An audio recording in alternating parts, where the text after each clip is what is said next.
The business has to take climate change very, very seriously. This is not a fairy tale anymore.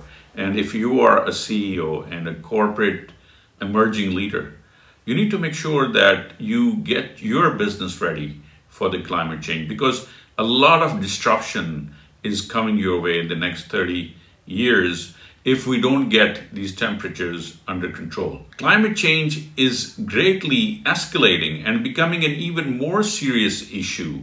We are, of course, on a course of missing 1.5 Celsius target, which was the minimum threshold agreed upon in the Paris Climate Summit COP in 2015.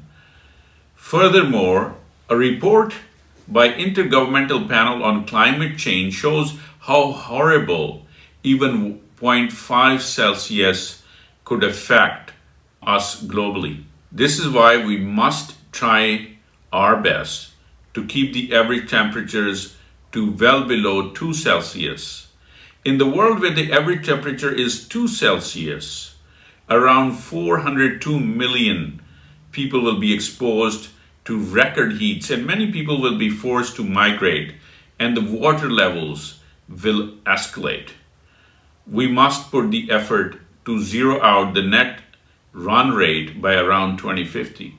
And I hope that we'll be able to achieve this. There is some really good news, because there are businesses that are taking climate change very seriously. And I want to talk to you about those stories, because if you can understand these stories, you will understand also that how important it is for you to get your organization ready for this. The mobilization of finance and business is very much driven by 1.5% target. The companies have to adapt, and they are taking serious steps.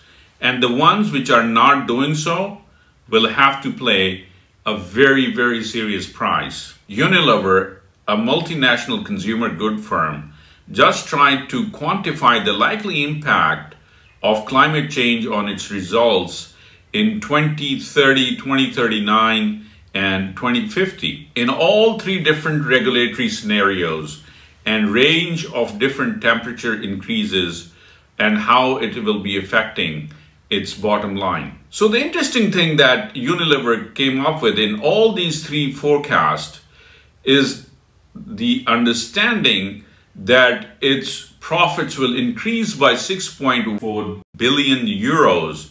And this increase will come from the sales of vegan and vegetable foods.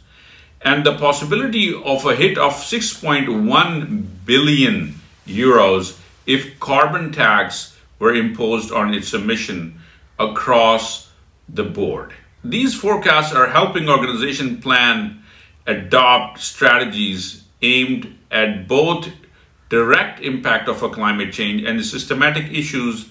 So what I'm trying to get at is this important notion that the organizations are developing different scenarios and key challenges that they will be facing in the future. Strict regulations of agriculture, higher energy prices, growing water scarcity, and the rising prices of commodities will continue to hamper a lot of growth for organizations with regards to their revenue streams. Unilever has laid out plans to relocate manufacturing if manufacturing plants are damaged by extreme weather, and has lined up emergency suppliers if supply chains are disrupted. It is developing a long-term contingency plan, such as making its shampoo quicker to rinse in case its customers are obliged to curb the use of water. Most of its dishwashers and detergents work in cold water in anticipation of a world where energy is much pricier. Smaller companies have to start thinking on this tangent. With the mega change in the global and local economy, smaller businesses are just trying to survive.